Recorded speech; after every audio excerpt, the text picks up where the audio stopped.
Search for a new England boss, Focus looks at the academy determined to produce the next golden generation.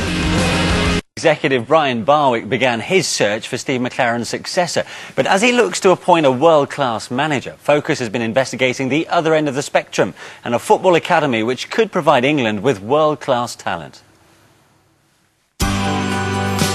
Could some of these young players be part of England's next golden generation? Well, Watford certainly hope so.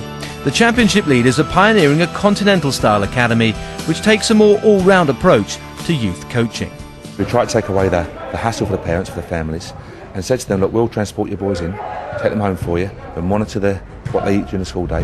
They'll train twice a day with us, but also we'll adapt a schedule for your academic requirements as well. So we're not worried about producing just better players. It's can you produce articulate, intelligent, well-rounded individuals on top of their playing ability as well. We've got lads from the local area? Yep, 33 lads from kind of the local surrounding areas, obviously all within commutable distance to the Harefield Academy where we're based, and that moving forward will become the hub of all of our activity.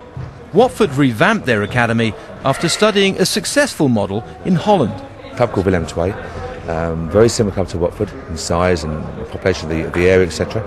But they're producing season after season top-class Dutch international players, and we had to find out what they were doing. So the classroom, their school they have there, the contact time, their links with the local clubs, and we have to replicate that success. If you have no technique at 30, for example, when we played in Sevilla, the young boys, they practice 5 times a week. At the end of a year, they will not be the same players, and it's down just to that, nothing else. It's no superiority from any other country, it's just that here in England, there's less practice with the children than anywhere else. If you look at any expert in any area, in any discipline, a pianist, a swimmer, a dancer, they're working every hour that is put on the planet to try and improve. It just goes without saying that the more you practice, the better you will be, the more chance you've got of reaching your full potential. So yeah, we're coming into line now and we're trying to create an environment that gives our kids the best chance. Liverpool and England striker Peter Crouch accepts that in the quick-fix world of the Premier League, it's not easy to develop talent. People have said, things need to be done. Are we developing enough talent? But it's very hard to break into a Premiership side now. You look at the top 4 teams. There's so much risk involved in putting a young player, blooding a young player in a highly charged Premiership game. It's to put a young player in for his debut in a game like that. It's very hard to do, and I think that's probably where we're suffering. And when a player has made the grade, it can be tricky to get the balance right between club and country. There's extreme pride in playing for my country, representing my nation, and where I was born and brought up. But for me, the hardest and the most prestigious competition for me is the Champions League. So to win that, you prove yourself against literally the best players in the world. It was very interesting to see last Saturday players like John Terry, who is the leader of Chelsea and as well from England, wasn't part of the Wednesday game and he was playing on Saturday. It was very interesting to see as well Ashley Cole playing against Derby, and he wasn't featuring last Wednesday as well. Can you imagine me as an international French player not playing a big game for my country and then 3 days later I play for my club? The current FA structure is unlikely to solve the club versus country conundrum. A 12-man board headed by Jeff Thompson and Brian Barwick is responsible for the big decisions affecting the English game. In theory, they're working towards the same goal. The reality, though, is rather different. Those representing the professional game, including the chairman of the Premier League and Football League, put the interests of the clubs first. Their amateur counterparts, whose agenda covers the national team and grassroots, have limited powers. It's a rather one-sided contest. Critics describe the FA as a dysfunctional organisation riddled with conflicting interests. The Premier League was launched by the FA 15 years ago with a commitment to keep the England team at the top of the pyramid. Plainly that hasn't happened. FA coaches want to fund and monitor academies, but internal strife at Soho Square appears to be blocking that ambition.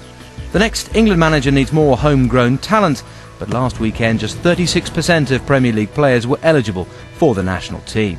There's a whole host of reasons as to why we're not qualifying for major tournaments, right from grassroots and what happens on a Sunday morning with the local Sunday team, through to the way that our first team are set up on the pitch, and there's been loads of debate.